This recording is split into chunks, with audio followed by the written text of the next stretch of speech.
Hello everyone, Jacob Schneider here, Customer Business Advisor for Eastern Missouri.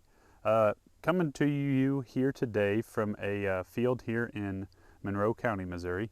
I was out looking at this field of DKC65-95 for a customer, and wanted to just spend a little time to tell you what it is about 6595 that I like so much.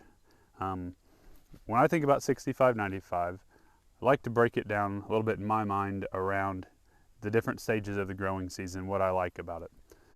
So when I think about 6595 early season, one of the things that comes to mind is it's not necessarily going to be the fastest one out of the ground. It's probably more middle of the road as far as our hybrids go from an emergence speed, but tends to have really good emergence uniformity where it establishes a really nice consistent stand, which is important for 6595 because it is one of our products that shows more response to increased populations.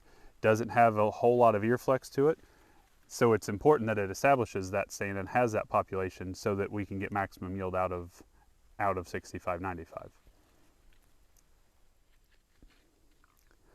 So when I start to think about 6595 and mid-vegetative growth or early vegetative growth, what comes to mind, especially this year, this year I've been getting a lot of questions about why is the corn shorter than what we're used to seeing.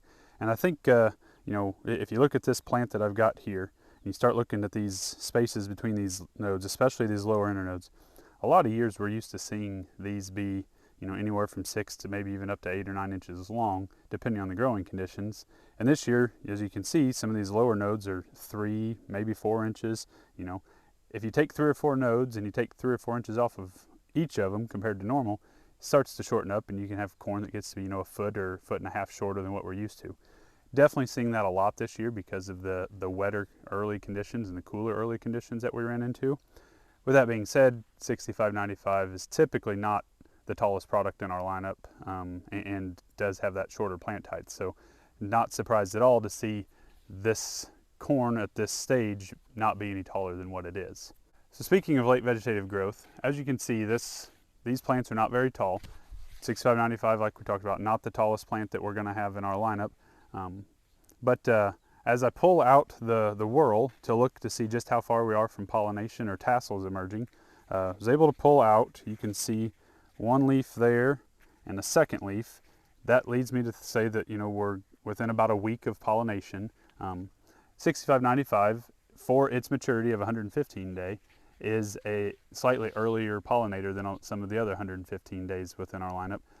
We tend to think that a little earlier pollination does help with drought and stress tolerance because that plant is typically going to be going through that pollination timing earlier in the year before we tend to get hotter and drier here in Eastern Missouri. Thinking about 6595 and this time of year, start to think about disease pressure, fungicide applications, things of that nature. One of the things that I really like about 6595 is its overall plant health, not only from a foliar perspective, but also from a stalk and root perspective. Extremely strong against the stalk rot complex that's out there. Really nice foliar disease package. If it is average on a foliar disease that we have in Eastern Missouri, it's gray leaf spot. Have not found any in this field here today, but gray leaf spot is something that you would maybe watch out for with 6595, but again, it's average, not below average. So we've talked about 6595 from emergence all the way up and through almost tassel here, and how healthy it is and how consistent of a stand it establishes. One of the things that I want to make sure to talk about is just how this plant will look from here going forward as we get into harvest. 6595 has extremely good roots and stalks that stay intact and have good integrity throughout harvest. Even after the plant matures, the roots and stalks are going to be very strong and do a nice job of standing there. I've had growers, question me about, hey, 115 day is a little bit longer maturity than what I am comfortable with normally. Are you sure that plant will stand there until it dries down enough that I can go harvest it? And I can say 6595 is one that stands extremely well and will stand there until you're able to get it harvested, within a normal kind of time frame. Also, one of the things that I think about with 6595 at harvest is its excellent test weight. Test weight, to me, drives a lot of yield.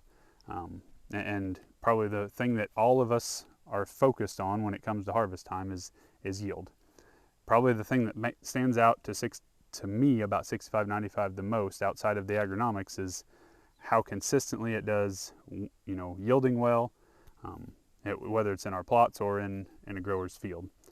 In our plots over the last 3 years, going from 2018 through 2020, over 230 comparisons throughout those 3 years in Eastern Missouri, 65-95 is carrying a 17.3 bushel advantage over competitors with an 85% win rate. 85% win rate is huge. We're typically happy if we can get a product that has a 65% win rate. And especially when you think about it's 85% with a 17.3 bushel advantage, that's a lot of dollars that starts to add up. All the other agronomic characteristics are important, but at the end of the day, profitability of this product is what really separates it from, for me.